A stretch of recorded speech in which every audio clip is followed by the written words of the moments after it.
100 మామూలు ఇల్లుంటే ఒకటో రెండో డబ్బున్న కుటుంబాలు ఉంటాయి. ఆ ఇంటితో తెలియని ఏదో ఎమోషన్కి కనెక్ట్ అవుతూ ఉంటారు. ఇది ప్రతి ఊర్లోనూ ప్రతి కుర్రాడి జీవితంలోనూ జరుగుతూ ఉంటుంది.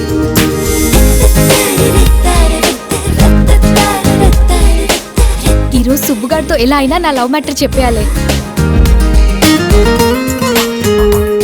సునందని మర్చిపోలేకపోతున్నాను రా.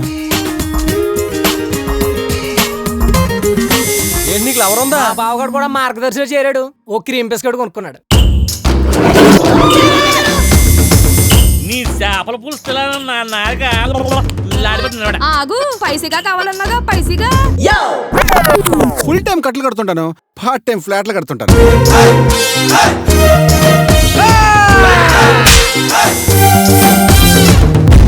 నేను క్షమించిన విషయాలు రెండు రే. ఒకటి, నా చెరువులో చేప జోలికి వచ్చిన. 2, నా ఇంట్లో పాప జోలికి వచ్చిన.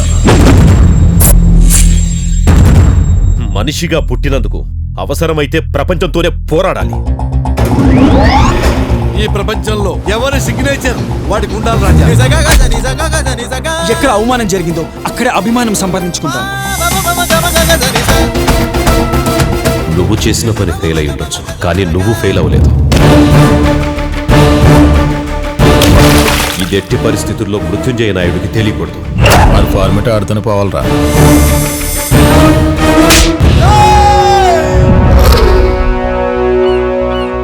ఏంటి రాజా అలా చూస్తున్నారు? కొత్తగా ఉండాలి కదా.